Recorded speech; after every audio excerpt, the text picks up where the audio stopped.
This Yes, you bet. conference will now be recorded. Right. Now we're getting started. Okay, got it. We're good, Rick. All right, there he goes. Hello, everybody. I appreciate you guys being patient with my computer.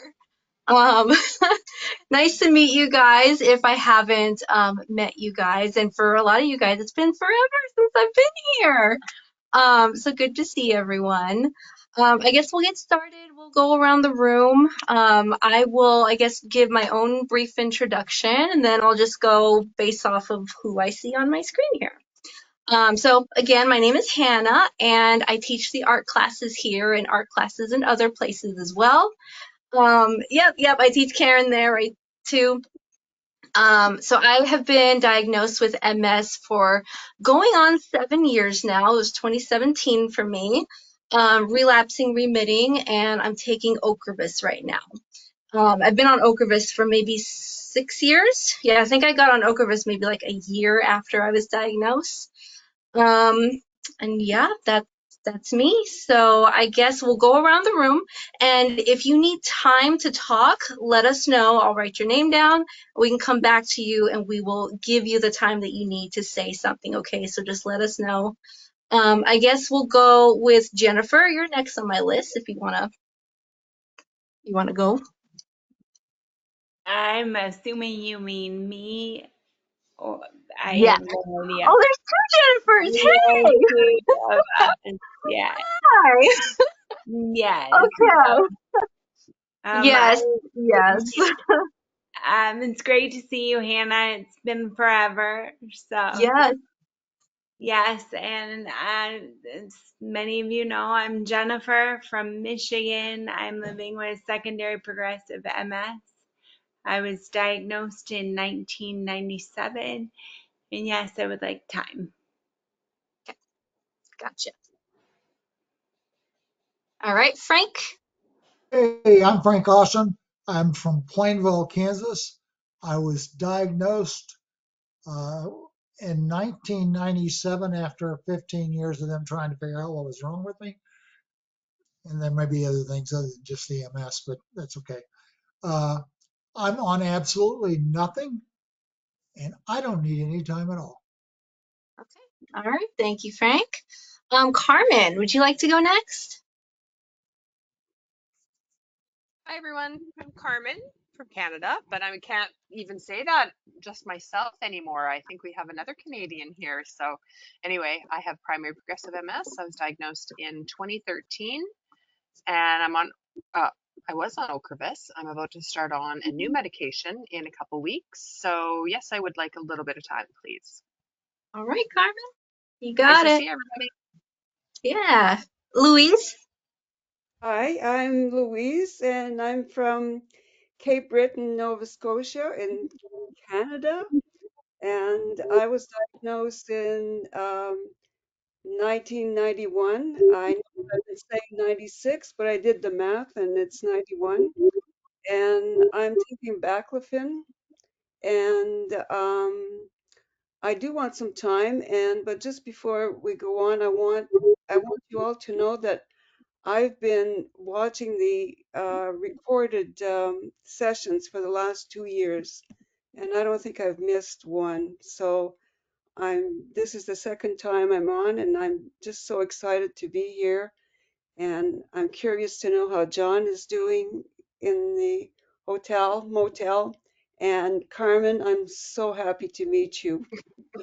I know. I'm sorry I missed you when you first joined, but you probably know more about all of us than we do. Well, I know some. I've learned a lot. I've learned a lot from all of you, and so here I am, and it's 9:45 my time. So if I fall asleep, just turn the camera off, okay? Yeah. Same here, though. Okay. It's late. Wow, it's late. Tim, would you like to go next? Yep, second meeting, still in the diagnosis process, so I have no idea which version I have. Just waiting for my doctors at the MS clinic in Dallas to set up my next appointment. Hopefully, we can discuss then figure out what the crap is going on. That would be wonderful. So right now, just playing the waiting game. That's tough. That's a really tough place to be. I'm a Texan as well. I forgot to mention I'm from San Antonio. Yay.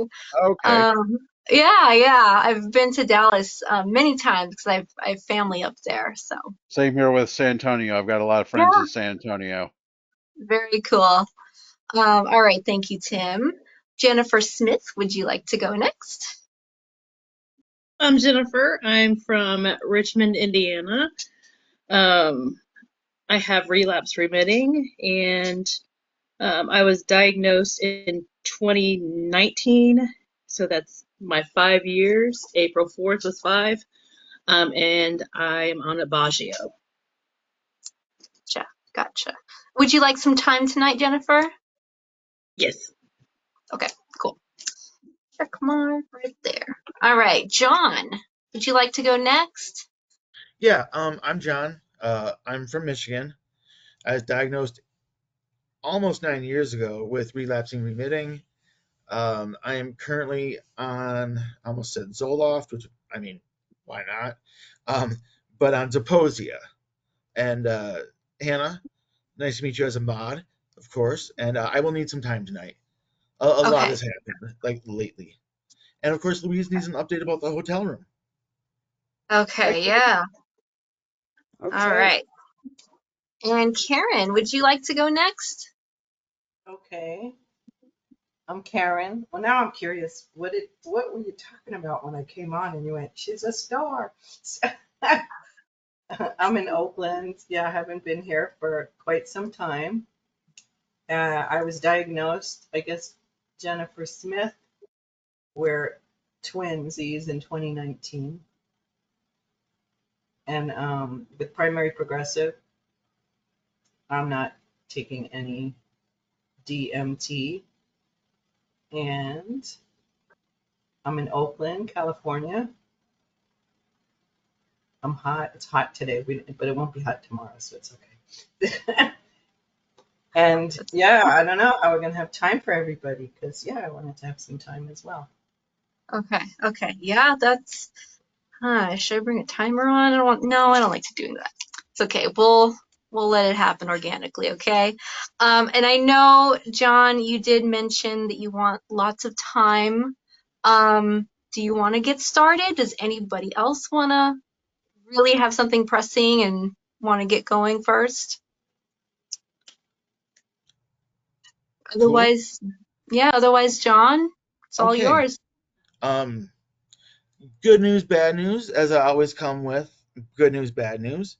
Uh, Bad news we'll do second. No, we'll do that first, so we can end on a happy note.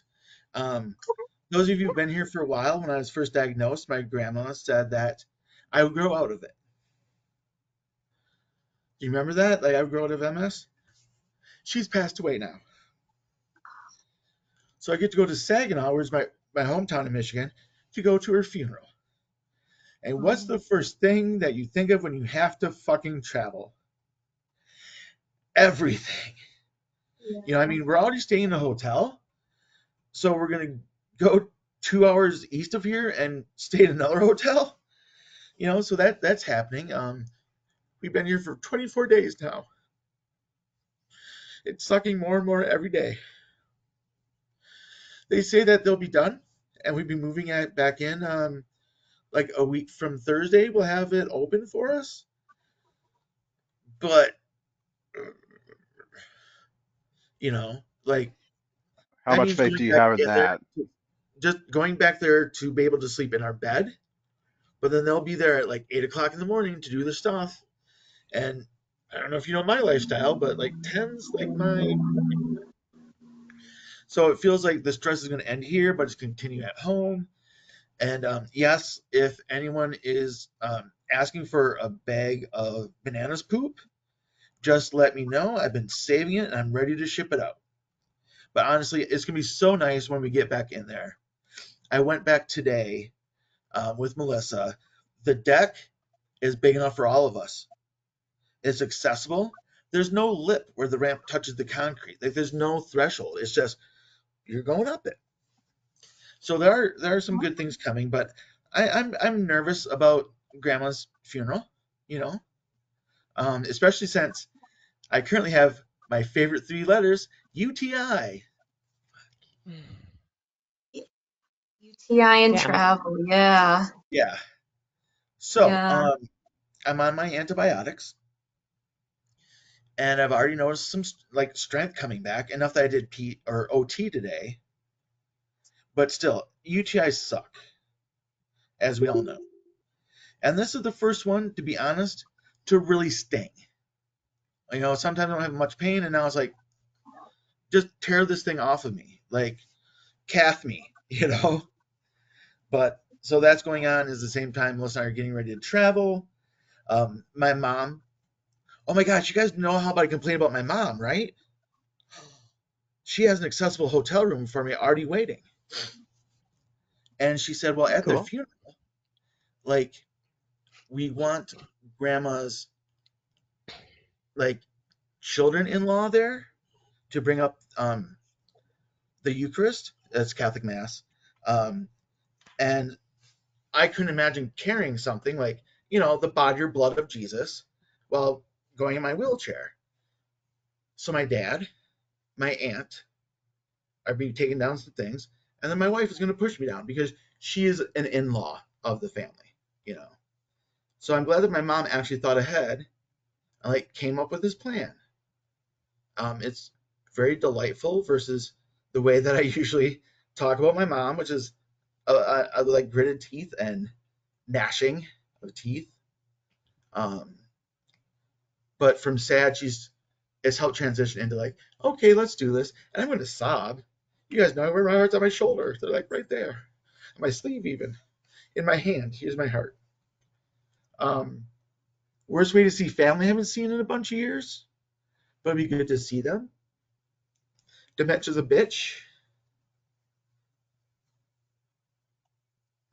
But I'm doing what I can. And today, UTI and all, I still did OT. I stood for 2.5 minutes today. That's 2 minutes longer than my old record. Or I'm sorry, 30 seconds longer. That's impressive, John. Yeah. Yeah, Yeah. Good job. That's awesome. getting that back more.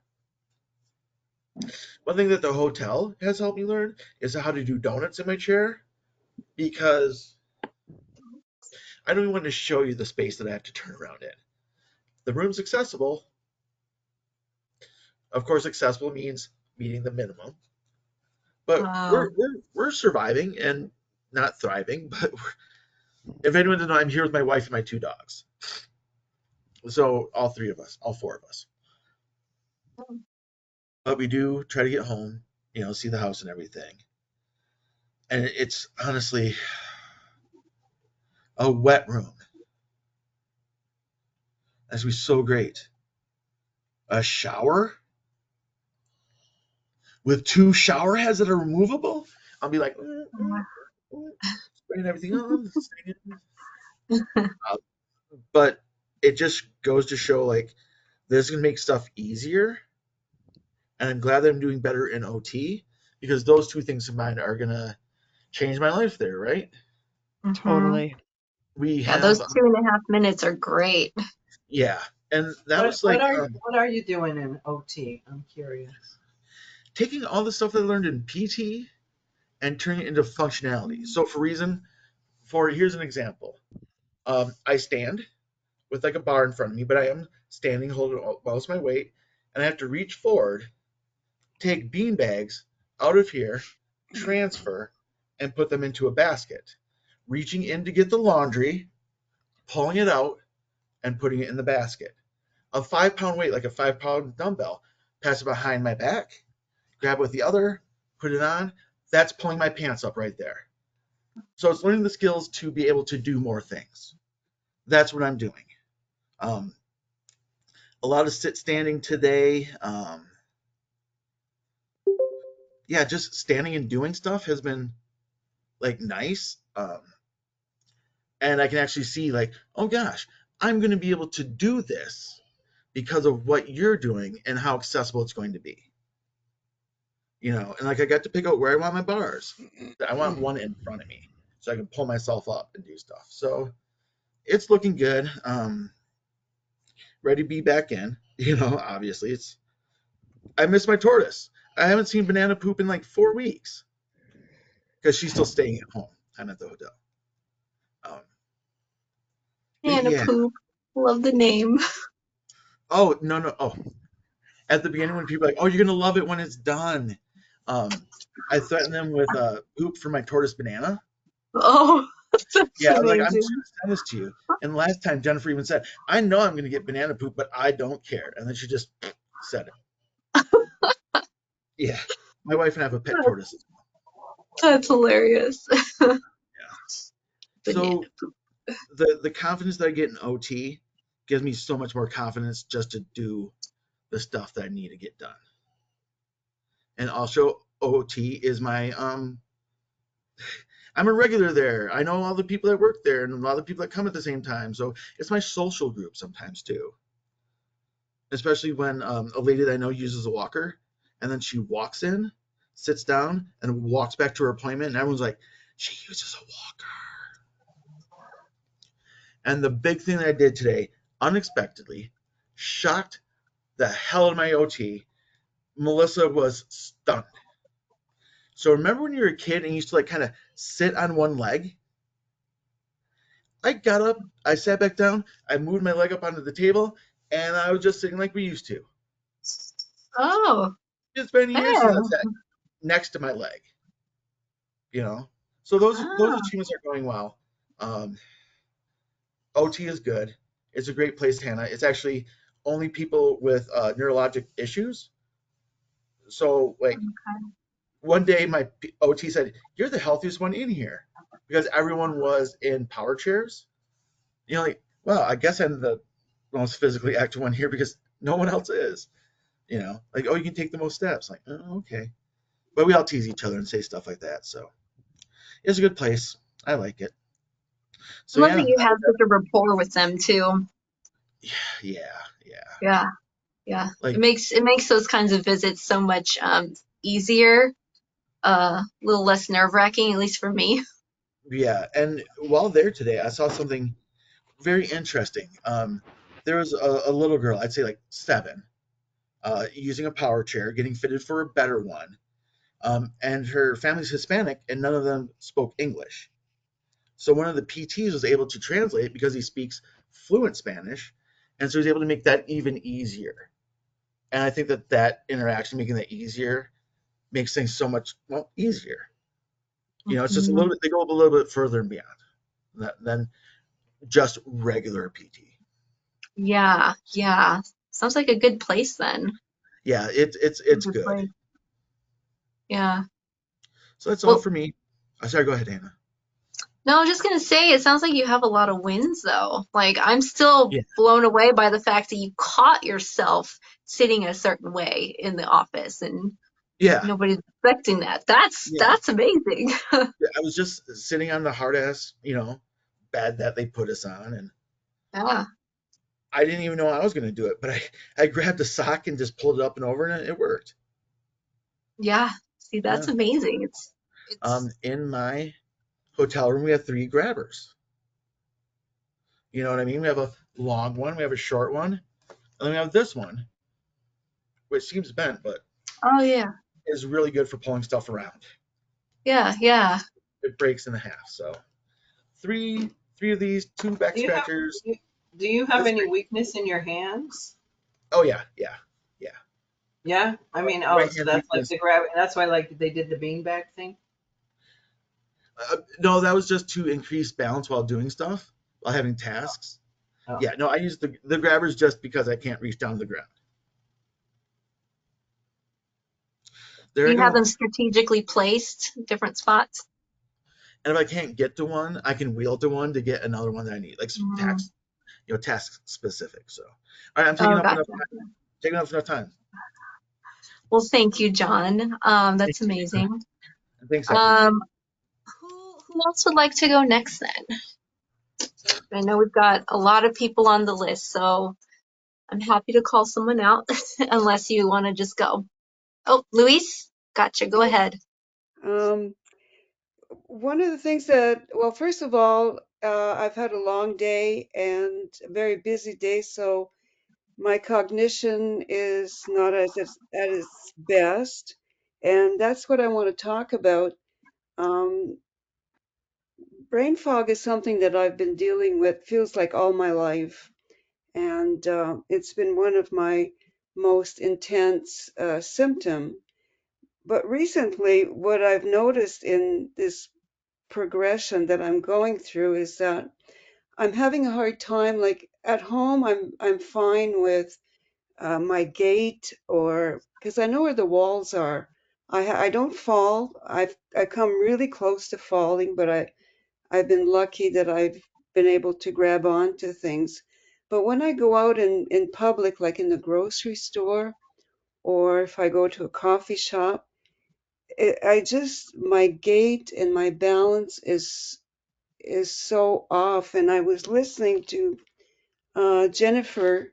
I was listening to one of your podcasts, and Dan was talking about brain fog. And one of the things that in the list of symptoms, it was relates visual information to space around you. And I I just really got very curious because I thought what was happening for me was very unique. And so I was wanting to hear from maybe other people that might be experiencing the same thing. Or I hear a lot about brain fog, but I also would like to hear, what is it like for you? Like, I know for me, you know what my symptoms are. I know my difficulties, but just hearing from somebody else saying this is what I go through, or Mhm. um, Yeah. but especially Louise, relating to the environment is, yes, John. I was gonna say like I absolutely have those moments of like, well, I'm saying it, I'm telling you a story, but I don't know what the ending is because I don't know what the beginning was. I've Mhm. lost words like as talking. Um, One of my symptoms that my neuropsychologist said is that do I struggle with keeping a clear thought for a while sometimes, Yeah, and that is what brain fog feels like to me.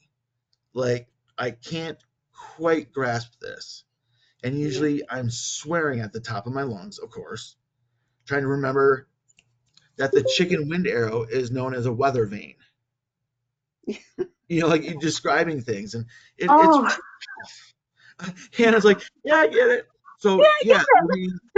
Louise, brain fog, cognition. Probably one of the best people to talk to about that is Kim. Kim in our group Oh, because yeah.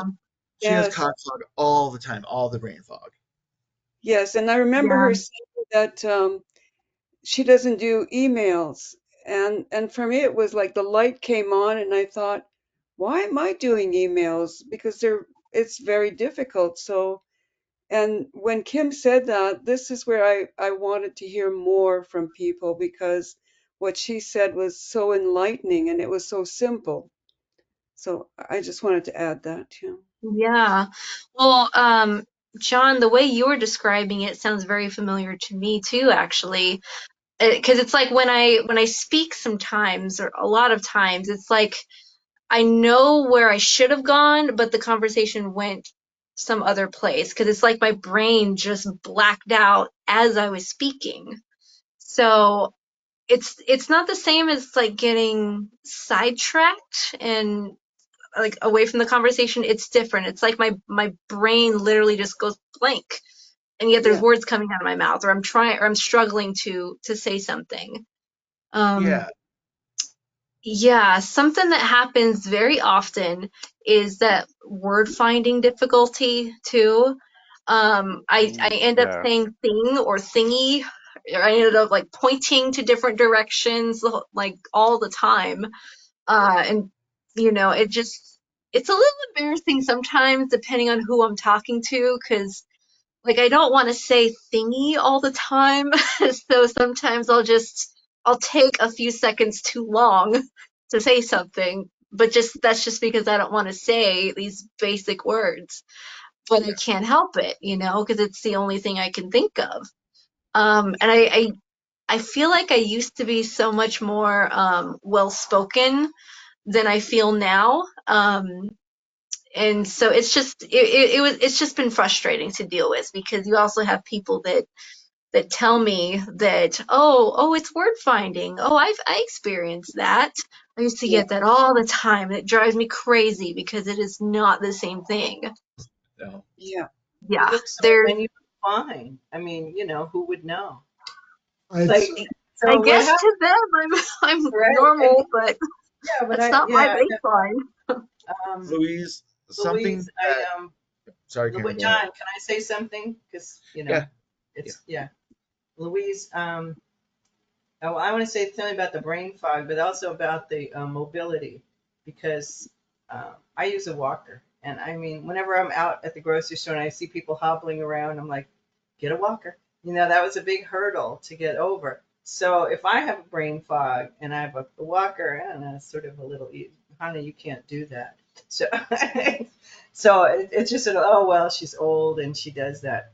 So yeah, that happens to me a lot. And I have a friend who said, Karen, if anyone wants to know, you were always tangential, but it's even more like you just kind of, you go all over the place. The word finding, it's the MS. So I do try to tell people that it's the MS. And when I first experienced it, I just knew I just had to wait like 5 seconds, 8 seconds, 10 seconds.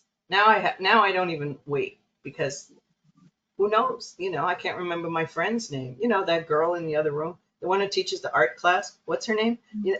Like one from Canada. Oh yeah, Carmen. I mean, I know these people's names. So here's an analogy that I figured out about my brain fog and about, I mean, even though it's true, I know my home. This doesn't happen to me with the actual things, but I think of the brain fog as like a cabinet. In your home you have kitchen cabinets and you have your clothes, and you do know where those things are. You know they're there, but maybe you forget what's behind the cabinet.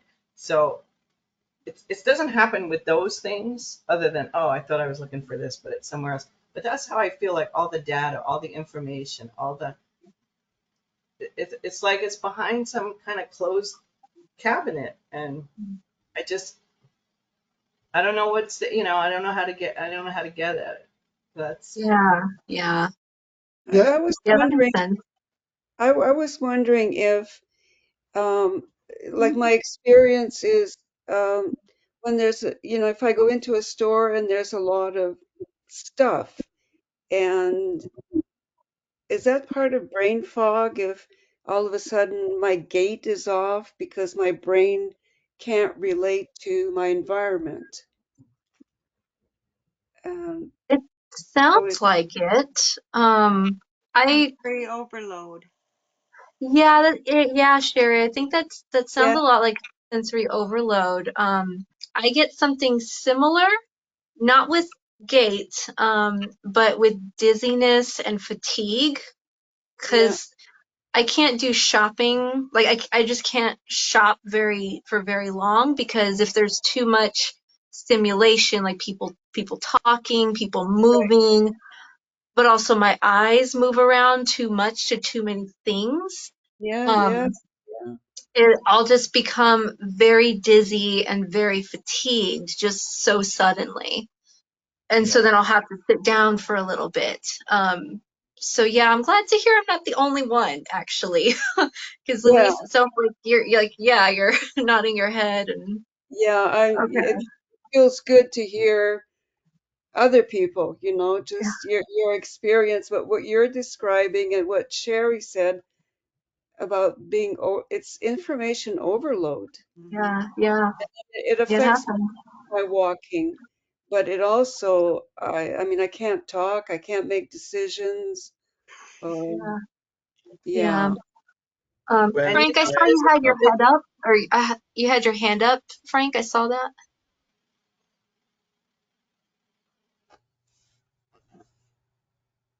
yeah.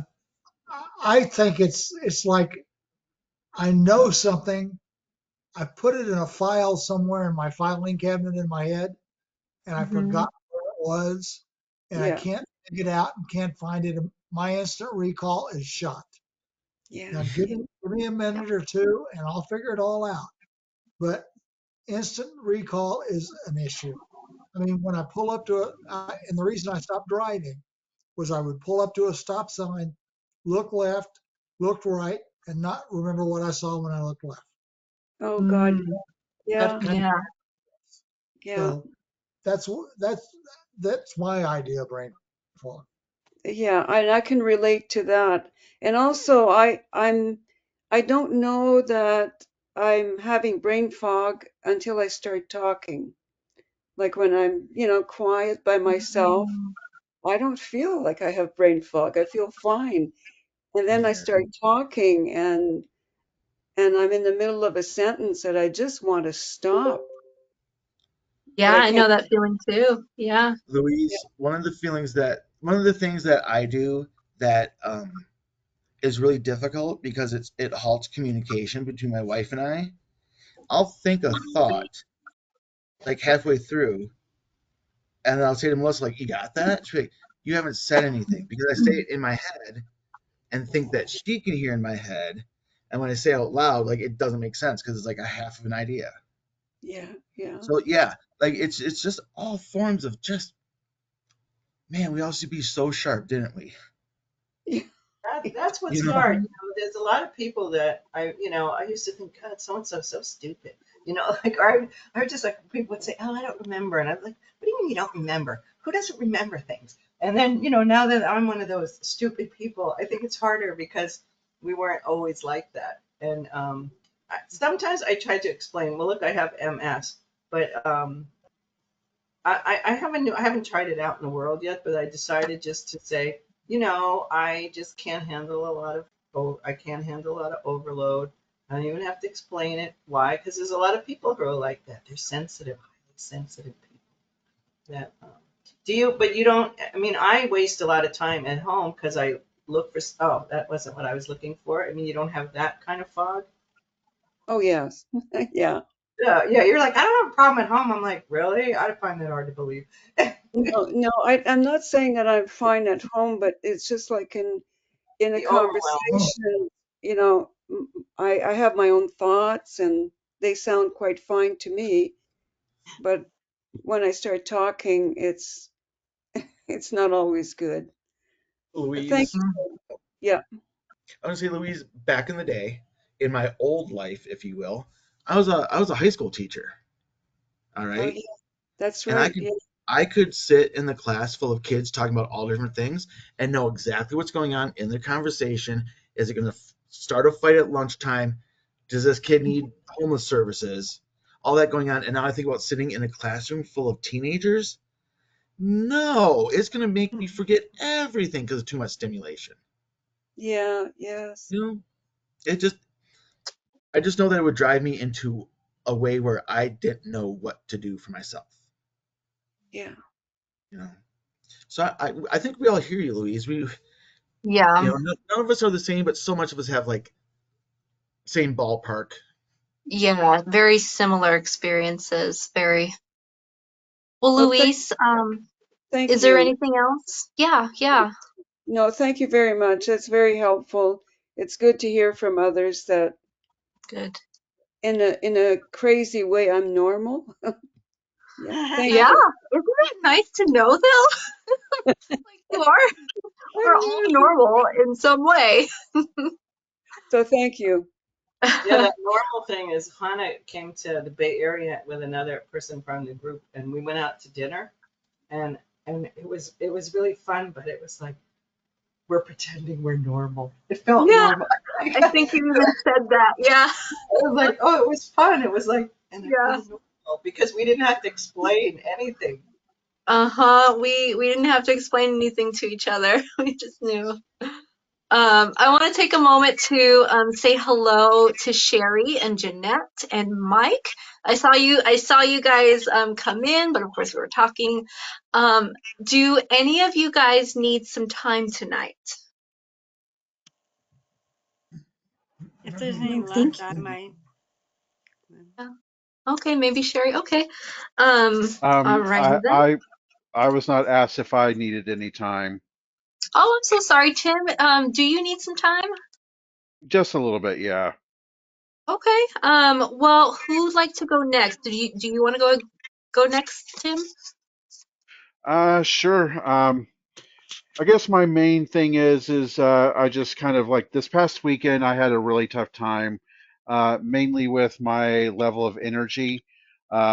So basically, about 2 weeks back, my sister and I were going up to Oklahoma City, and my car started having some major problems, and we had to turn right back around and take my car home, and then we took her car up there.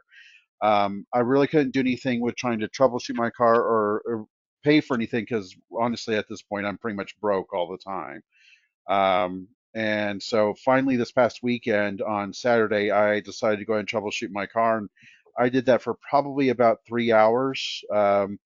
And I did everything where with replacing the spark plugs, replacing the coil packs, doing some other troubleshooting with codes and everything, and got absolutely nowhere with my computer or my car. But doing all that basically wrecked me for the whole rest of the day. I mean, by the time I was done with that, I had basically no energy left, and the only way that I was able to get through all that was just by I just kept pushing myself through until I was able to get to the end. And even though I got absolutely nowhere with it, but I mean, just like anybody else, just like feel like they to be able to get anything done, that you just have to force yourself to get through to the end of it, and then just deal with the repercussions after that. Because I feel like that's the only way I got through anything. 3 days Stress, That's rest. yeah. That's a very familiar story. Yeah, stress is definitely. the worst thing for MS. Yeah. Yeah, but I mean, Yeah. the sad thing is that I mean, if I don't, then nothing's going Mhm. to get done. No one's going to do it for me, so I have no choice but to push myself through until I can get to the end of it. Yeah, that's a frustrating place to be too, because it's like you know you don't have very much energy, and yet you still have to push through. You still feel like you've got to keep going.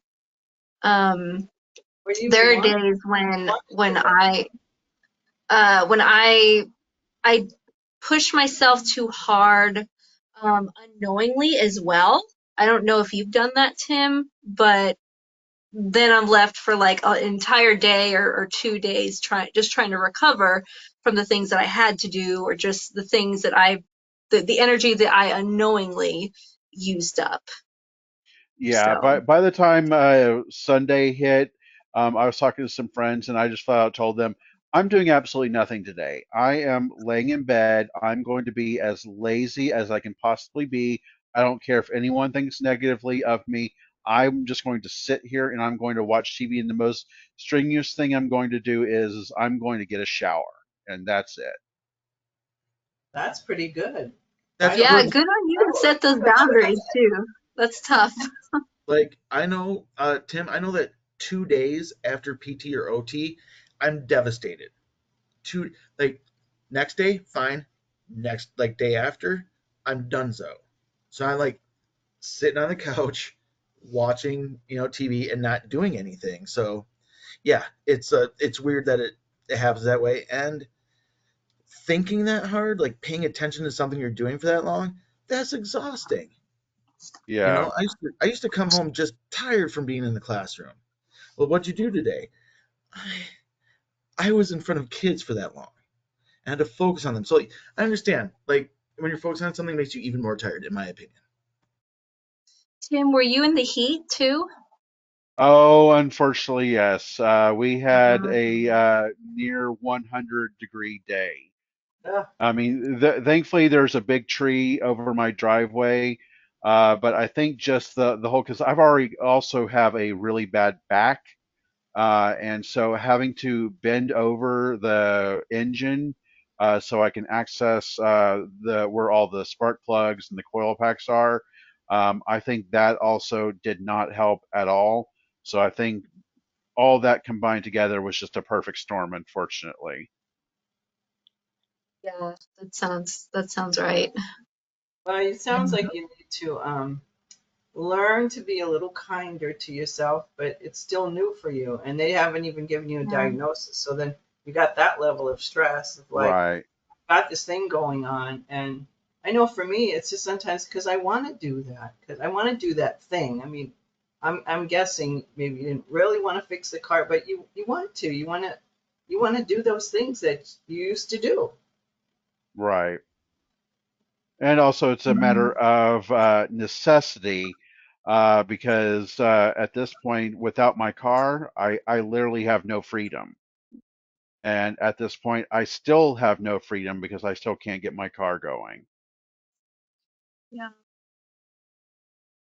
Yeah, it's one of those things where you, like you said, you have to work on it. But I mean, you haven't even been diagnosed, right? Did I hear that? At least not Right. yet. That's Okay. correct. Yeah. Okay. So that's a whole nother ballpark just to figure out what's going on, and then but also figuring out your limits too, because no matter what you have going on with yourself, you still feel something's wrong, and so you're going to have some sort of limits, and so pacing yourself is always something. At least it's something that I'm still learning to do 7 years into this whole MS game. But That's a yeah, it's constantly just, evolving thing, isn't it, Hannah? Like it yeah, I one think day so. is not like the next, and you end up overdoing it because you don't realize, because last week you could do that and you didn't have to suffer for it, but then it gets Uh-huh. you, right?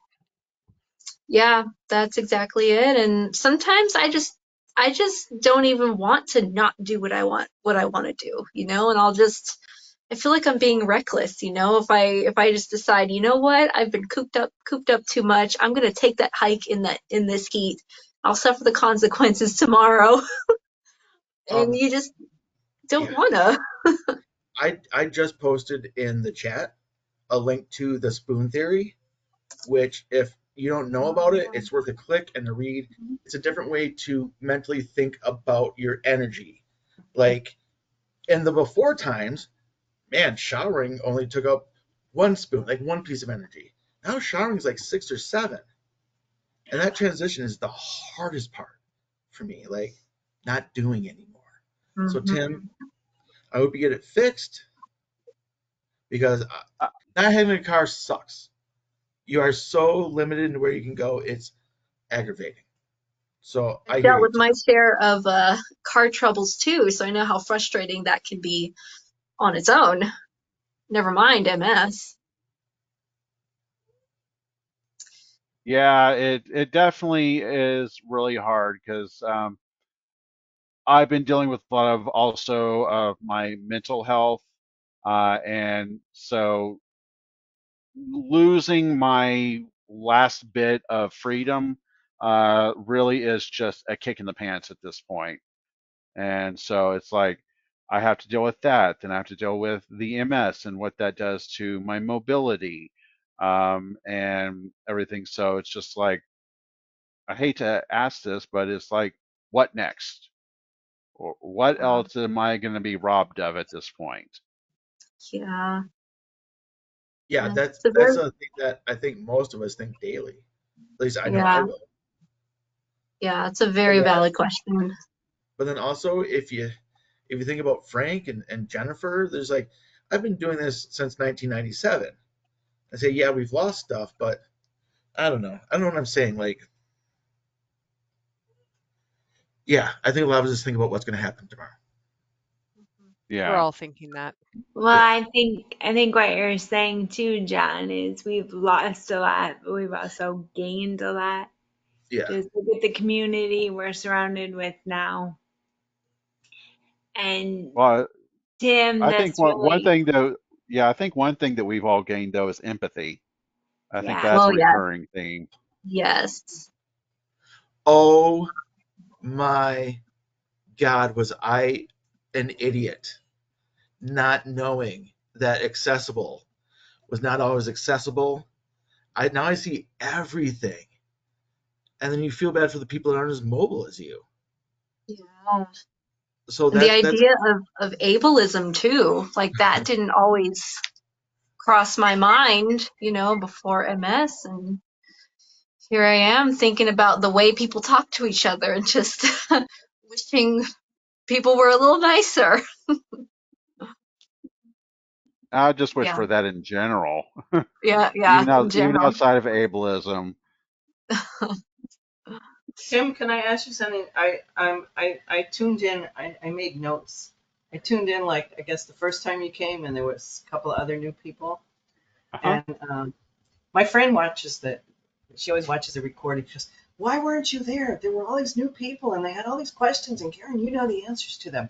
So, so I do feel like okay.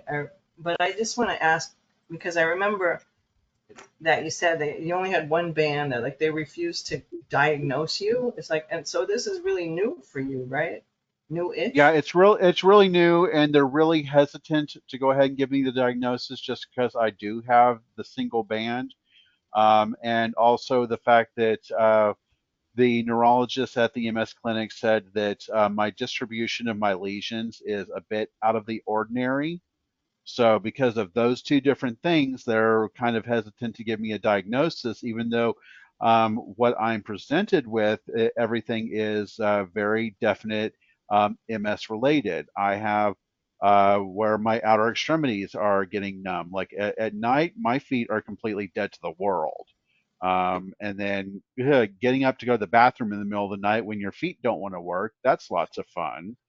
I also have my full cognitive issues. I have memory lapses, and dealing with that has been lots of fun. I had one period where I was driving from the south of Dallas all the way down to Austin, and I got through the south of Oklahoma, or not Oklahoma, but of Waco, and I just completely lost about an hour and a half of that drive. 1 second I'm in Waco, the next second I'm in the south end of Georgetown with no idea how I got there. And And so no matter so, what, whether, it's very, this MS diagnosis, I was told I was lucky that they figured it out so quickly. And it's like, no, I've had symptoms for 20 years. And so it wasn't until I didn't even understand why I was referred to a demyelinization specialist. Like, what the hell is that? And what does that mean? And and then because of my age and the bands that the first neurologist didn't notice. How could you not notice? I mean, you're testing me. Well, I was looking for relapse and remission. Well, that's for people who are like in their 20s.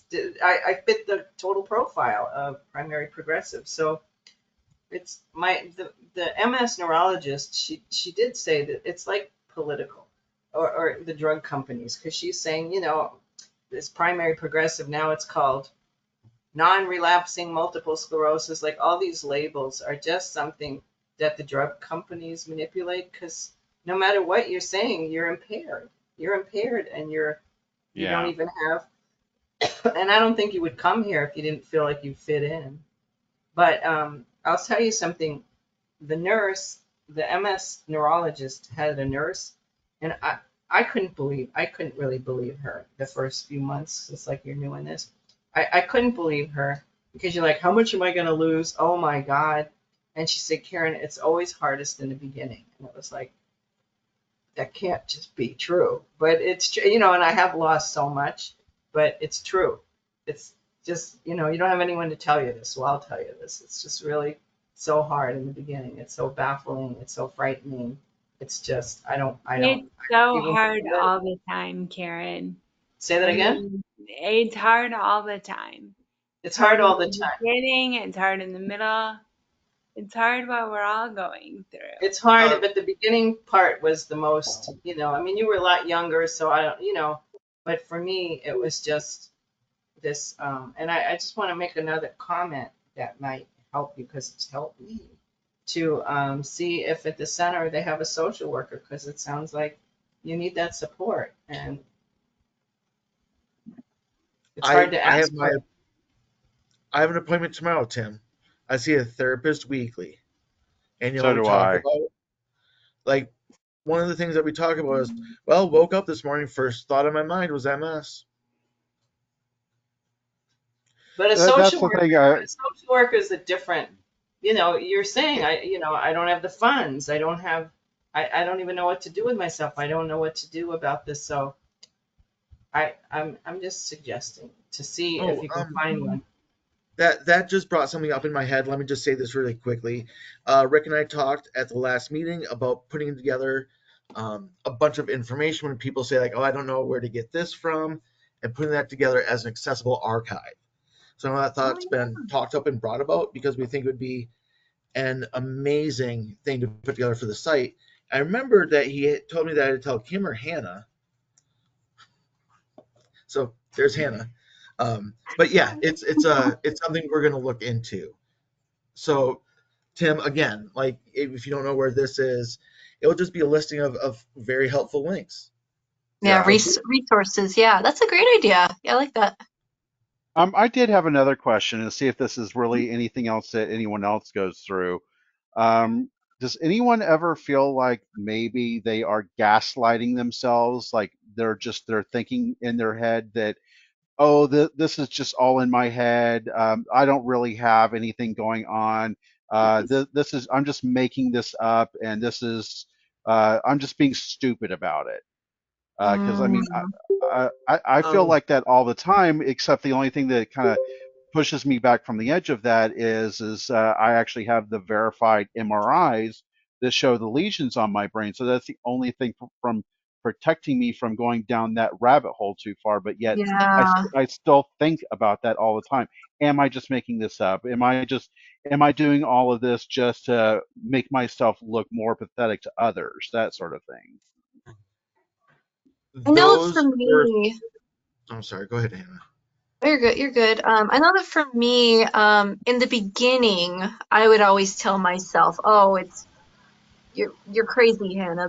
There's nothing wrong with you." And so Yeah, I would just keep on trucking and keep on going. And but that was, at least for me, that was just because I was used to being relatively healthy before yeah, MS. Just I might get sick maybe like once a year with like a cold, and that was the extent of it. And so for me, MS happened very suddenly. So when I started dropping things, I would tell myself, "Oh, you're being clumsy. Pay attention more, Hannah." Or, whenever I would like bump into walls and bump into things that were there, I tell myself, "Oh my God, you didn't see that. Why didn't you see that, Hannah?" Just sort of putting myself down all the time.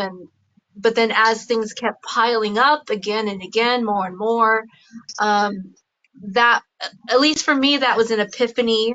Um, that was when I told myself, okay, I should probably go see a doctor for this, because all of these things adding up is not normal.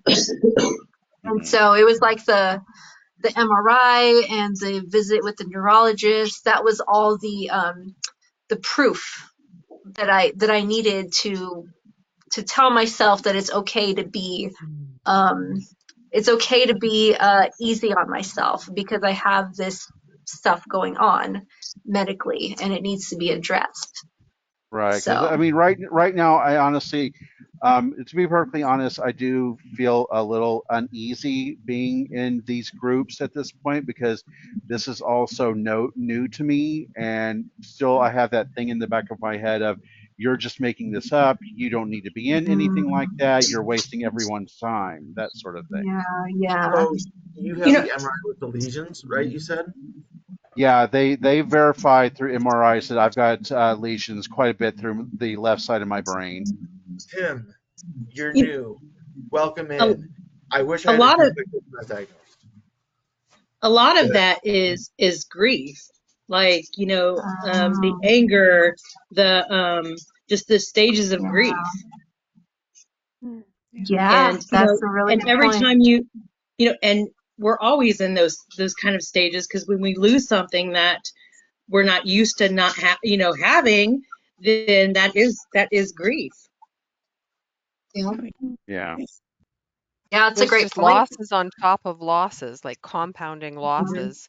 And Jennifer, you said it exactly right. Like we go through those stages of grief, which include denial.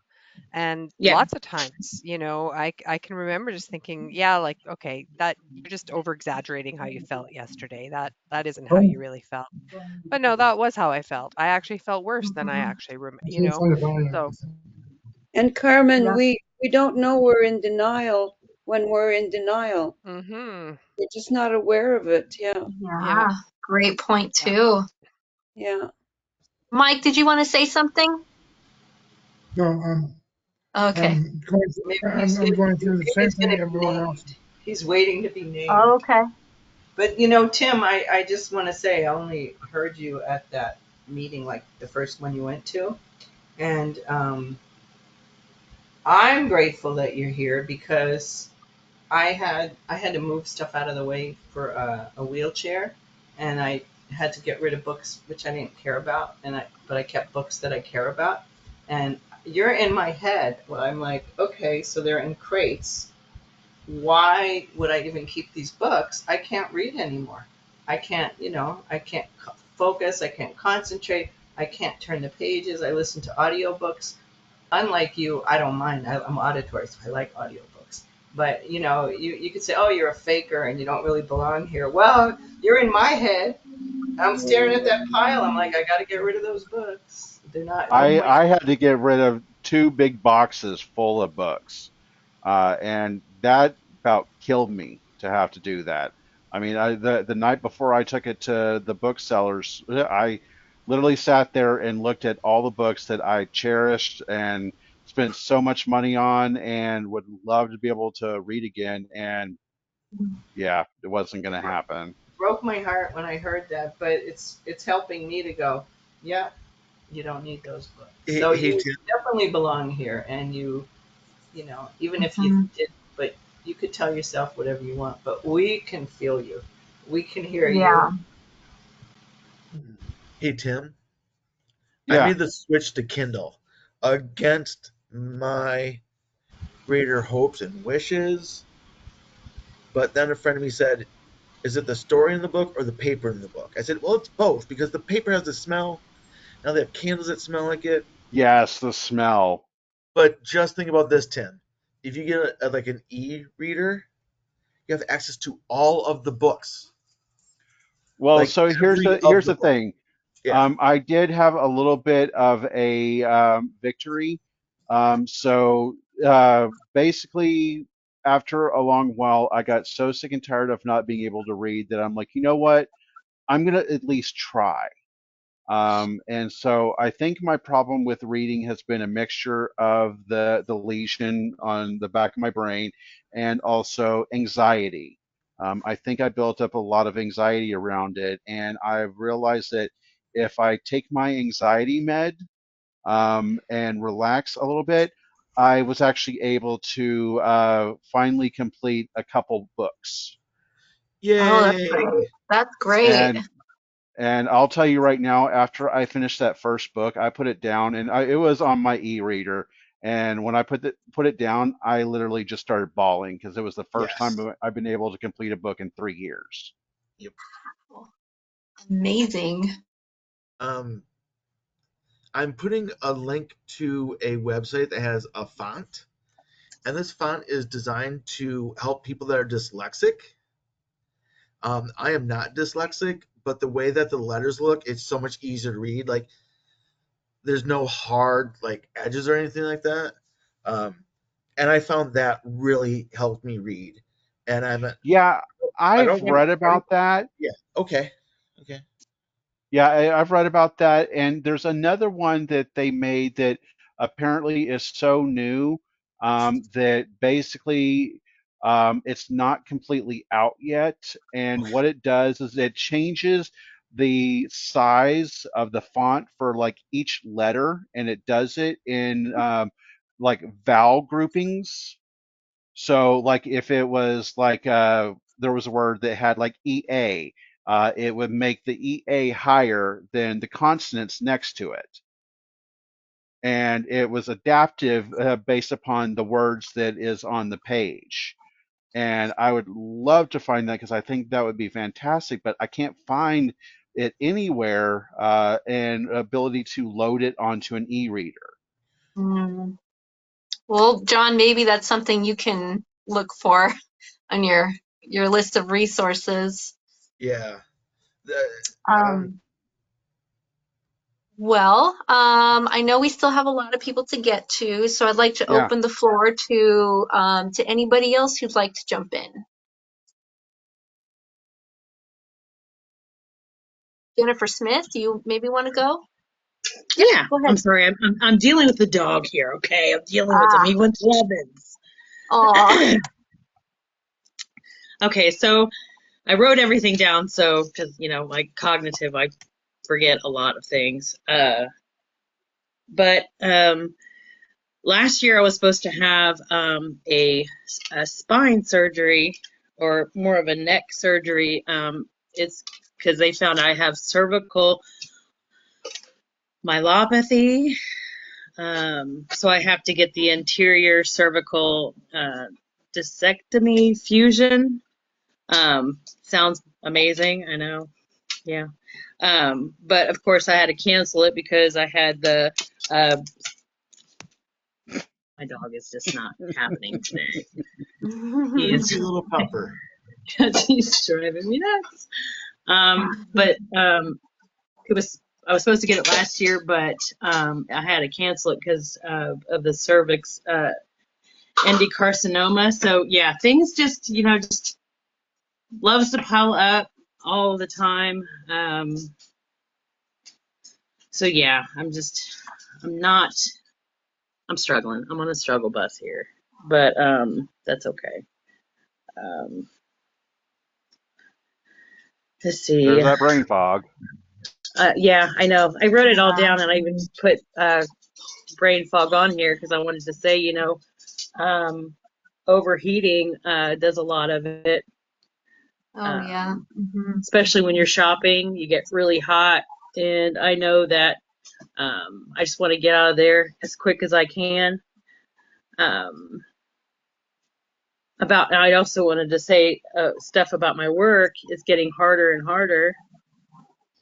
Being a social worker, um, and now I'm a social worker at a domestic violence shelter, so just a lot. Just That's trying a to stay Yeah. lot. afloat. It's a Yeah, lot. it is a lot. So, and being a grandma. So, That is my a lot daughter's to do. always my daughter's always like, "Why can't you come and see me?" And she lives about an hour and 20 minutes away, and it's like driving. I have to be prepared like a day before just to drive. So, I don't Yeah, know. it's I'm, tough. I went to the surgeon today, so hopefully they'll get this over with and stuff, and I won't be in so much pain. Pain part of it. Will you So, be able to Well, take enough time from work, Jennifer? with this job, yes, they're very understanding, and I love it there, and like my boss gets it, and I'm very vocal of having MS, especially with my clients, because I write everything down, or I'll have to ask them questions, and they're very understanding.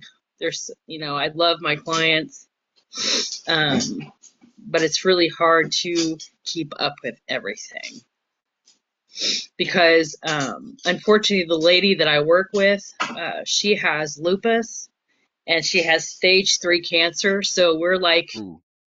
I said, wow. we we are a strong ass team of women. Let me tell you. Yeah.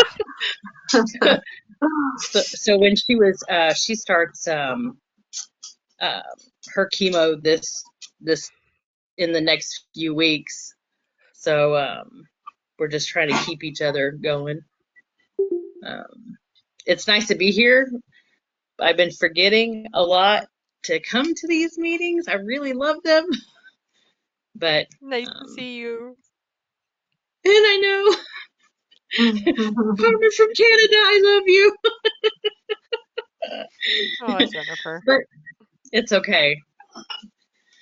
And here comes the cat. Oh Lord, Oh, this is what happens when I sit down. FOMO. same, So, same here. well, all my Um, kids moved out. They're all graduated. I taught them how to drive, and my daughter's a mom, and now I just have 2 cats and a dog, and they're just I don't know which one's worse, my kids or them, because they make messes. Yeah, different set of problems. I get it. um, I wish I had some of my fuzzy babies around me, but I don't think they're in the room right now. There's usually one in here. Not tonight, though. Oh, Sherry. Aw. Other puppy. So cute. Um, all right, Jennifer, is there anything else? Um, I think it's just, again, being that in that vulnerable state that I struggle with, because just like, you said, Hannah, that used to be able to do all kinds of stuff and, like everybody else, and then just Yeah. something Yeah. always comes up And how long have you been diagnosed? since 2019. Okay, yeah, that's fairly recently then. Yeah. Um, do you So, have um do you have anyone you can talk to about these things? Like, are you able to be open about your MS with your family or a oh, therapist? yeah, it's just my aunt has MS, and I don't know. There's no support group over here. I would love it. I would love to have a support group. I did start a grief support group because lack of, so that helps out a lot. Um, I don't know. Like, I'm a workaholic, but even that's just a struggle. Yeah, I mean, especially with the job that you do, I don't know that I could working with women of domestic violence. That would be really difficult on me And personally. you know, and it's so, the numbers are increasing. It's like people keep your hands to yourself and your penis is in your pants, okay? For real. Hmm. Just saying. Because Yeah. it's nonstop. And we're mobile advocacy, so we work with because shelter is not always the answer, honestly. So we work with women and men and children to stay in the home and get that individual out. Now, sometimes shelter is, the answer at that moment, but who wants to go from one jailhouse to another, really? Yeah. So, Yeah. yeah. But I've Jennifer, been a all I social can say worker is for 20 years, so give yourself credit and Hmm. be like give yourself grace that you're doing a lot and that it's okay to feel a little overwhelmed because you are doing a lot. Like fighting against that, I think is even more difficult. I think it's when you actually acknowledge and say, okay, I'm allowed to feel a little shitty because I'm doing a lot, but then not staying there. And right. that's the thing, like finding what is going to move you out of that place, right? I Which think is it's not just easy. always something, though. Like, I just need a Yeah. break. Yeah. So maybe your surgery is going to be your break. I hope so. And it's going to be weird because I'm not used to a job who understands um, anything. Because once you're FMLA, it's like I don't want to say trash, but you're useless. And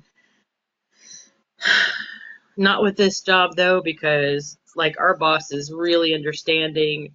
Um, like my appointment was this morning. She's like, just take the day off, like no problem.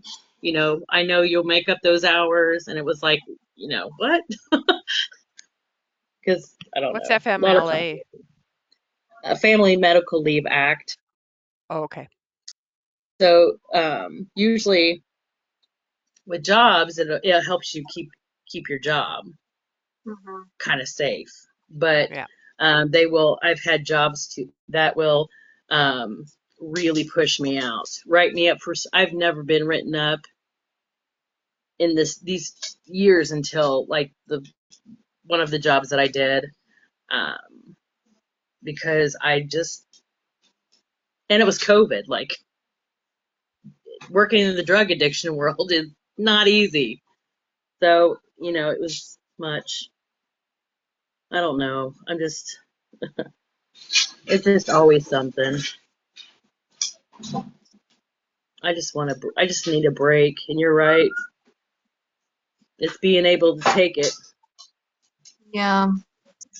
Or other things that are filling your bucket, like what is it going to take to see your grandbaby or grandbabies? I think it's just one. Like, can your daughter come to you? Can you meet halfway? If that's something that kind of fills your bucket, or if it's, well, I don't know, uh, gardening, like random, just those things that don't take a huge amount of energy, but actually sort of replenish your own. Those are so important. I did sit out in my Zen garden today. I haven't really just stopped and done anything to do, to calm myself. So I did just sit out in my Zen garden all day. Good for you. I So don't that know was about nice. you. Sometimes for me at least, it's a matter of prioritizing myself because I put everybody else in front of me, and I know that my household has a routine that we have to go through, making dinner, like getting the kids to do things. There's always that routine. And so I always end up putting the routine and other people above me. And yet, even I still need that time for myself where I'm just sitting in silence, or maybe I'm just doing artwork that's just for me. So are you able to, well, not are you able to, it's more like, um, can you remember to prioritize yourself, even if it's just for 10 minutes, for 15 minutes? Sit in your Zen garden every day at the same time, something like that, because Yeah. it's so important, and I think that so many times, um, especially women too, so many times we put everybody else in front of ourselves, and we don't even remember to take a second for us, for our own mental health. So I just wanted to throw that out there. I'll practice that. Jennifer, I just was wondering, I mean, everybody always says, oh, what DMT they're on, but are you on other medications that might be affecting anything? Well, I stopped my antidepressants and stuff about a year ago. But I think after all this, when I have time, go back to my doctors. But what about like with the cancer? Are you like taking prednisone, steroids, or something like that? No, they didn't give me that. They were Um, able to leave one ovary, so I didn't have to, they didn't give me any of that. And bringing, I can't take any um, pain medicine because I'm a recovering addict. So there's that. Mhm. So I just Yeah. I go to my meetings and stuff like that. So it's just really, I think that's why um, just struggling. And this brain fog sucks.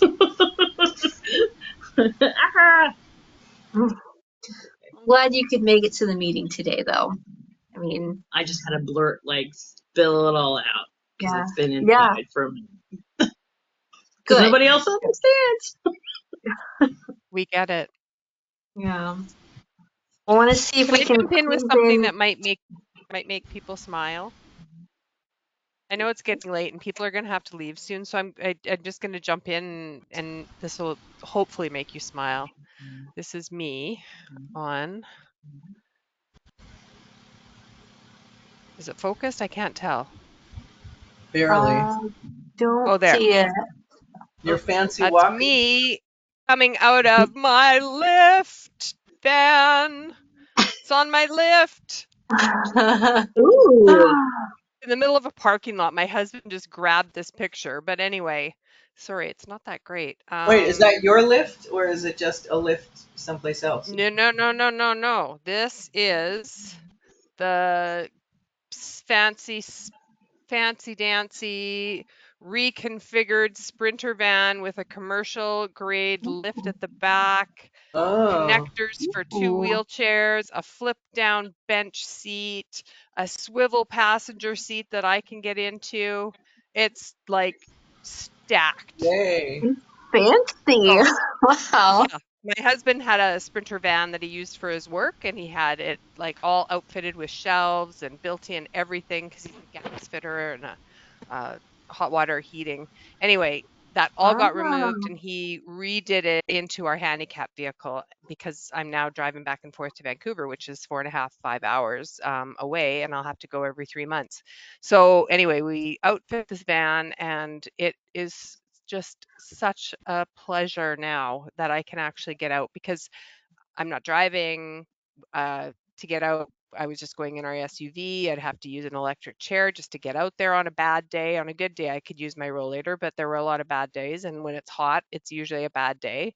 So now I have this van and I can go anywhere. And it's just like freedom. I mean, I can't drive it. I have to get him to drive me somewhere, but at least I can get off the van and go wherever the hell I want and do what I want and get back on the van safely. So anyway, I just wanted to share that. That was my share. So hopefully that makes some people smile. Yeah, What very about that cool. fancy rig? What about that other fancy, your fancy rollator? Uh, what Didn't do you? you mean? I Sorry. don't know. You said you got a real fancy rollator. Mm, no, No? I've had the same rollator for quite a while.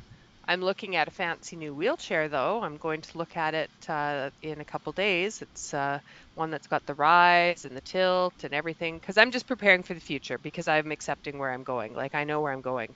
I know where I'm heading. And as shitty as it is to look at these, fully equipped wheelchairs that have like the cushioned headrest and the legs that extend, like power extend, I don't know. I'm tired of not being able to do stuff that I want to do. So this is my life. I'm just carrying on, moving forward. Does insurance cover some of it? Not the vehicle stuff. I No, not could the get a vehicle, chair. but the wheelchair. Well, I could get, 7,000 out of a $25,000 chair covered, but yeah, I will do that at some point, but I'm just kind of looking for a good secondhand one. We'll see. There's a lot of them because they Oh sell them. yeah. They sell them to people. I can tell you about the one I have because I've so far put on 4 whopping miles. I wasn't trained. hmm I wasn't trained how to use it, and I'm not using it that much. And I'd see people selling them, but hmm I wonder, or even if you can get them in the states, because they cover. Because here Medicare covers 80%. So somebody might be. They sell them for like they're 20% of the cost. Yeah. So it hmm might be easier to find one in the states. There's a lot of. Yeah, possibly, but they're so individual, right? Like you have to make sure that the parts that you need adjustable or adjusted are adjustable and yeah, it's complicated. I mean, some stuff can be changed, some stuff can't. You just never know. Well, I've Anyway, been through it, Carmen. So if you yep, need any yep. tips, Thanks. All right. That was all I I had. have a question, Carmen. Um, hmm can you are you allowed to drive? Can you drive? Could you drive the van yourself? No. No, I have given up my license, my Okay. regular license. I have done the training for hand controls, and I'm actually waiting for my license to arrive in the mail because I went and submitted all the forms and did everything. But Right. we don't have a vehicle that has hand controls, so no. It Okay. could be modified if that's something that we wanted, but we just spent 20 grand on this, so right now we have no money for that. Mm, Because hand controls themselves are like $4,000 to $5,000 for electronic Oh, hand okay. controls. Okay. Yeah. So no, Okay. But not at right now. some point in the future, maybe you could put hand controls like on the SUV and on the Sprinter van, and then you could do it yourself, right? Maybe. Yep. oh There's the Rick, potential. you haven't had the brain fog. You haven't had You haven't had the brain. I mean, it's not the same as chemo fog. You don't have an MS brain when your MS brain is telling you, I don't think you should. You shouldn't. Yeah, and the further away I get from driving, the further away it feels, unfortunately. But I think acceptance is maybe just where I'm trying to be at because fighting against it and being, my determined self to get through as much as I can and do what I can and be in denial, it just wasn't helping me. I just got tired of feeling like I'm constantly failing, just and giving up. I'm not a quitter. So trying to accept what I really can't change, and it sounds so hokey when you say it, but that's exactly what it feels like. Mm, Not all days are like this, trust me. right. They are not all like this. Like I fight it a lot too, but Well, I mean, I I don't just think that the mere fact that you're getting your license for your hand controls means that even though you have bad days, they're not all bad days, and you have good days, and it might be at some point in the future that you could know. handle this, but not every day. You Yep. recognize not every day, but there are days when you could. Yep. Mhm. And Yep. that's when you'll go scooting off, who knows where, with your wheelchair in the back. And Well, that's when I just hop on my Carmi's cruiser, I call it, my scooter, and then I can just, tear around the neighborhood. Now that it's nice enough, I can do that. So, for the next 6 months, I'll be able to be fairly independent like that. So, oh, there he is, my hubby bringing me a nice drink. This is Andreas. He's the man behind the madness. hello. I also wanted to say hello to Louie. Saw you sneak in there a little while ago. Hi, I don't know if you're there, hi, but hello. Hello, hi, Louie. hi. Hello, Hi, long time Louie. no see. Yeah, it's been a while. How have you Uh, been? Busy. Yeah, work's been a lot, but want to change it. I just got back on a little cruise, so I was without internet and stuff. Yeah, it's hot. Um, but yeah, been pretty good. Um, I had an experience on the flying home, and I did a little learning. I don't know. Usually, I know that I look pretty, I'm pretty, with my symptoms are pretty mild, but a few years ago, I started asking for pre-boarding, and that's usually helped me a lot. And this time, I kind of got tricked into like not getting it by the flight person, and I think that that's actually not uh, legal. But anyways, I educated myself on that a little bit.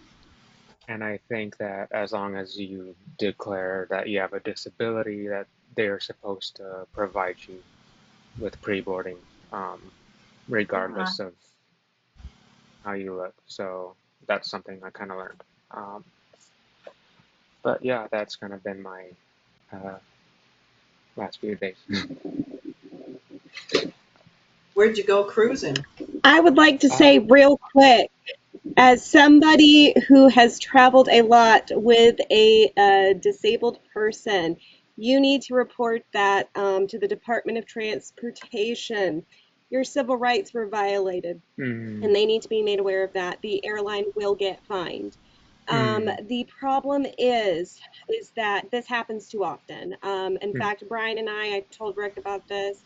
Brian's rights to pre-board were they tried to deny his right to pre-board in Tucson whenever we were trying to get back home. We had just seen mm, Rick, and this is a huge problem. And in mm, fact, one of the things I want to state very clearly here is that if when they call for pre-boarding and mm, they try to get, like, for example, with like American Airlines, because I live in Texas, so it's American, like their concierge, which is their top people, if they call pre-board and concierge keys and they're first class people at the same time, your right has been violated. And there's a great blog post by a person who travels in a wheelchair and is fantastic that educates you on your right to travel as a disabled person and with a wheelchair, and it is fantastic. There is a form that you can report online. You are exactly right. As far as the ACAA, because the ADA does not apply with air carriers, with the ACAA, as long as you identify at the gate as having a disability or needing extra time to pre-board, if they deny you that because a gate agent cannot do that, your civil rights have been violated, full stop. So you need to file that report, state exactly what happened, because this happens too often. And yes, the Department of Transportation does actually take this very seriously, and the airline can get fined for this. And if we make sure that we document things like this, because places when they lose their money, that's where it hurts them, unfortunately. I wish it didn't come to that, but I'm gonna try to find that blog post. But I'm very sorry to hear that. But I obviously feel very strongly about this subject. So Can I say something about that? for The sure. uh, the FAA reauthorization was just passed by Congress, and that happened to have a very big provision about disability passengers' travels and their rights. So, and there's going to be more about access for us to get on airplanes, and it may even include wheelchairs. Yeah, I mean, Louis, we take this really seriously at AnCan because it's just not right. I'm so sorry that Jen had to drop off because I know that she feels strongly about Jen Digman because I know she feels strongly about this too. Maybe she'll catch it in the recording, but we really rely. I don't want to guilt you out here, but we rely on people like you when this happens to report it because otherwise nothing changes.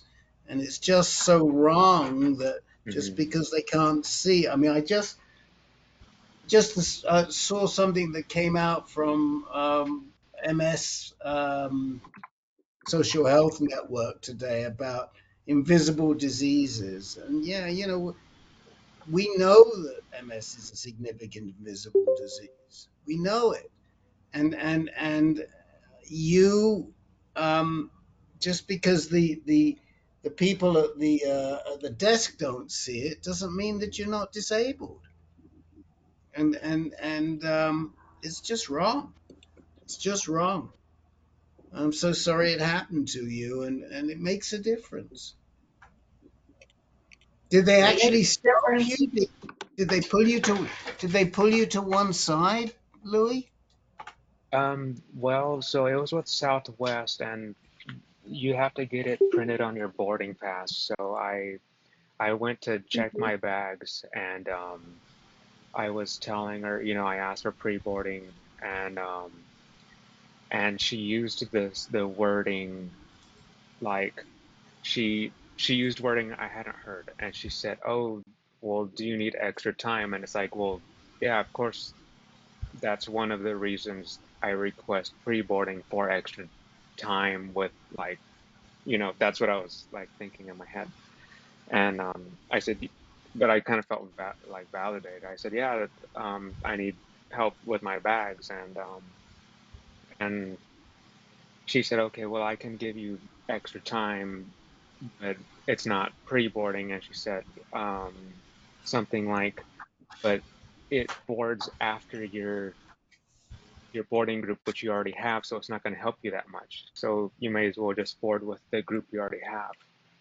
And so I was already thinking, if it's not going to help me, then why are you even doing this for me? If I requested pre-boarding because I like to board without everybody Right. pushing and bumping, and I was, it's just so different when you're not having to, as Southwest, you have to like get in line, and people do bump, and kind of push you out of the way. And it's so nice just to have help with your. I had my girlfriend with me, and she helped me with just having someone there. But yeah, yeah. It's and they don't they never should ask you what your disability is. And Mhm, Yeah. Louis, I only have like 50 more years over you, and mhm, I am constantly, I don't travel anymore, but I am constantly battling for like the most obvious thing. I mean, it's like, so it doesn't really help that you don't look, it doesn't even matter that you mhm, don't look that way. I have a walker and I can't walk. I couldn't put my foot on the ground and I had to fight to get home health care. And then I mhm, got it. And then still, these idiots are saying, well, you don't qualify. This is an education service. It's not this, it's not that. Or, I file an ADA complaint at the pool last year, only last July. And so they just don't do anything. In fact, I don't even haven't been able to go to the pool. And I went and they took away the one bar that was in front of the so-called handicap. So you can't. mhm, So even if I was able to get over to it, I couldn't do it. And they take away the one bar, and it's just exhausting. It's constant. It's constant, and things are just chaotic, like everywhere for everything, not just that. Just oh, you have to fill out this form for something. Money transfer, and it's like, well, I'm disabled. Oh, that's all you need to do is tell us. It's like, okay, well, I still don't get the form in the mail. It just, but it's hard, and it's hard to keep fighting it. And then you're young on top of that. And I don't know if you need a card that says, I know I don't look disabled. And then you got to wonder, like, well, they probably think I'm mentally ill, you know. But it's constant. It's just constant. I went to a physiatrist. I mean, he was like the third neural person I was seeing. And he goes, oh, I agree. You shouldn't be on home care. It's like, you freaking idiot. I mean, what? It's just, I got OT. I got a social worker. It's not just about mobility, but even going, and I use a walker. So when I go to Kaiser, which is like a huge thing, I can't find an accessible bathroom. I have to push the door open. Well, how do I do that? Well, we have one on the fourth floor down the road, like, mhm. you shouldn't have to explain it, but it's true. And I do file complaints all the time. I mean, but not all the time because it just gets exhausting. I'm really sorry that Oh, happened. Yeah. And it's I'm the second aggressive. time. Louis, I'm That's yeah. aggressive. And it Yeah, happens. Like, I was about to say, Louis, I thought that happened a while back, didn't it?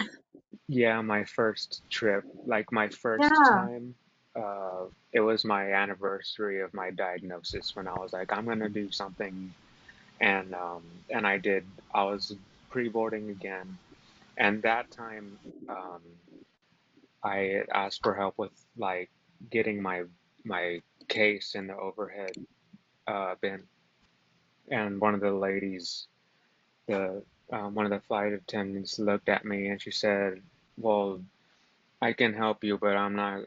I can I can assist you, but I'm not gonna do it for you." And then I was like, I'm not asking anybody to do it for me. Like I literally needed help, and in that scenario, like I had really like just like obviously I have MS, but I had also slept wrong, and I couldn't lift my shoulder at all. And another pre-boarder, like she said that, and she just stood there, and another pre-boarder got up and helped me get my case in the overhead thing.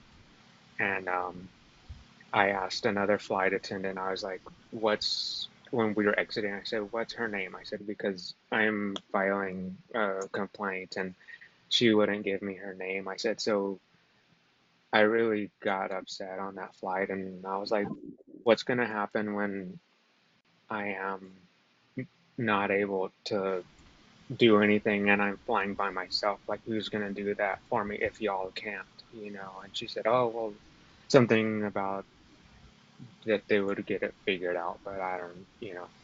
She was telling, I don't know, it got really messy, but they ended up giving me a flight voucher. I guess it was hush money or something. and Um, then you don't want to take the flight because you might not be able to. yeah, yeah, yeah. I even So I got the, posted something. Oh, I'm sorry, Karen. No, I even got that with the paratransit bus. I mean, it's this big white bus that comes to get me, and I was horrified. Oh, I don't want to take that paratransit bus. But I usually have fun on the bus. And but it was maybe my second time doing it, and then they were late. They were like late an hour and a half, and then that person got on the bus and kept lecturing me. Well, I don't carry the walker. I mean, it's a door-to-door thing, and I use an 11-pound walker. And she kept insisting, and it's like, well, how am I? You know, how am I supposed? I can't get up the hill. I got to get up the stairs. I can't carry me in the walker. And finally, she caved in the end. But it's I I, I actually looked the part. But although even today, someone said, "Well, you're doing really good for your situation." It's like I can't walk. Come on, you know. But it's just yeah, ableism and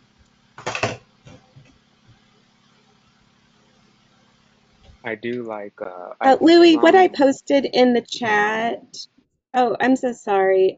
What I Oh, it's posted in the chat that might help you yeah. is I actually learned about it on my last trip. There's something called the Sunflower Program, and they have either like a button, a bracelet, a lanyard, and it's an international symbol that lets people either it's a hidden disability or it's not as visible, meaning you don't have a mobility aid or something like that. And all staff are trained, like TSA are trained, all flight attendants, all flight staff, all gate agents, everybody's required to be Mm, trained in that. I don't know if you've heard about that. So if you have a sunflower item on, they're required to help you. nice. So I don't know I if that going forward, you have to get the official. It's super easy to get. You can actually get one ahead of your trip. You can contact the official sunflower organization. You can get whichever item you want. But like I said, TSA is trained how to help you with like everybody knows if you are wearing that, you need extra time, you need extra help. Like you probably wouldn't have the issue of overhead luggage, that sort of mm, thing. So that could be really helpful to you in the future. But thankfully, that I actually saw people who had that on, and I saw that people were being extra helpful, and so I maybe that's something that could help. thanks. Yeah, I that popped up on my Instagram feed, so I definitely will check them out. Yeah. Thanks for that, Alexa. Oh, I actually just quickly clicked into it and I saw that Canada, they're all the major Yes, airports are in there, except for my city, which is yes, crazy because we're an international airport. But anyway, I'll work on that in my spare time. yes. It's a fantastic program. Yes, and it's becoming more widespread, and I love it because it doesn't require any language. It's just a Right, logo. exactly. yeah, I had no idea that that existed either.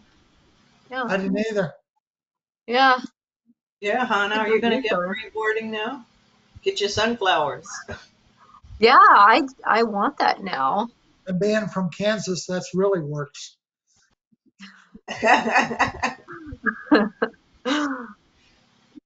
Well, I know we are out of time, somewhat out of time now. Is there anybody who wants to just throw in one last little thing before we end the meeting? I got one. Yeah, go ahead, Frank. I was at a meeting of MS ambassadors last week, and there were Mhm. probably about 100 of us nationwide on a call. And all of a sudden, a guy in Southern California that I knew 15 years ago gives me a shout out because I'd helped him with his initial diagnosis and trying to adjust to things. And to have him give me a shout out in front of a national organization about something that happened 15 years ago, I thought was just fantastic. Wow. That's awesome. I know. That's amazing, Frank. I know. You're What they famous now. more I infamous love is that, what Frank. they do. Yeah. Okay, that's really cool, Frank. Well What just deserved one recognition. one other quick thing, and you may have done this when I went away, but did we say anything about Kim? No, No. Mm-mm. No. Okay. How is she? Um, Kim is doing very well by and large, but she's not sleeping that well. And so she didn't want to do a meeting late in the day. And so that's why, and she was going to come on, and then she figured it wasn't the best thing to do, so she decided not to. But she's doing well, and we all wish her well. Hmm. And I'm sure she'll be back for the next meeting. But send her a note. May I say It, something about that?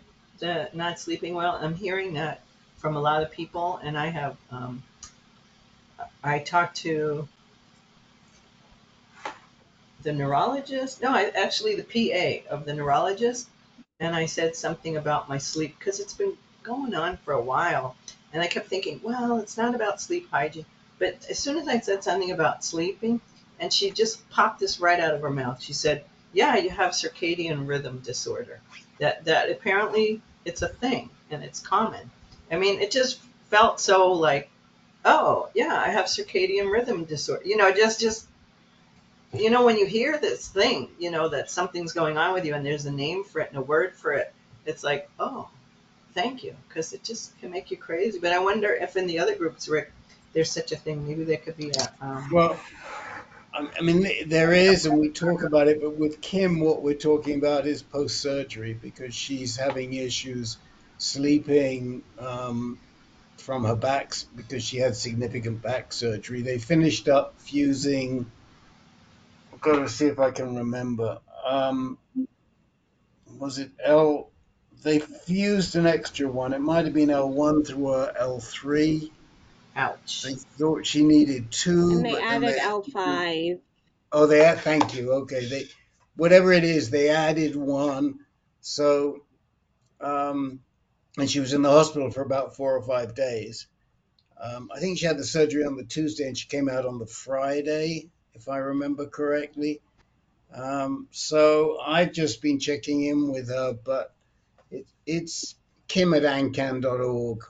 I think most of you have it, but just check in with her. But I think what you're raising is another issue, and maybe next meeting we should talk more about this. But yes, we do talk about sleep issues in some of the other groups as well. Yeah, but I was just like circadian rhythm because that's my problem. It's like my body's it's off, and I'm like, what? Why? It's like I fall asleep on the couch and I wake up, then I'm awake, and I just Yep. accept it. I don't have to be anywhere. I don't have to do anything. So I'm just like, it's okay. Just don't call me before 11 a.m. I'm gonna run. I'm gonna say goodnight, guys. Great to see Okay. you all. All right. When's our next meeting? When's our next Oh meeting? yeah. Well, Yes, that's going to be well, Miss Alexa, when's the next meeting? It's the first meeting of the. Won't it be the first? Wait a minute. No, it's the June Monday before 25th. the. I know when it Yeah. is. Yeah, The June 24th or 25th, 25th. 25th. June 25th, but it's going to be a morning. It'll be a morning meeting, not an evening meeting. I 1:30 So, will be Eastern here. time. Sorry, guys. yes, it'll be an early meeting, not a Yeah. late meeting. Yeah, yeah. So Okay. 1:30 p.m. Eastern time. Okay. See Here's you my all regrets. I'll see you then. at the next evening one, guys. I'm gonna be in Vancouver at my study, so I'll catch you at the Oh, next good. one. Okay. All Okay. right.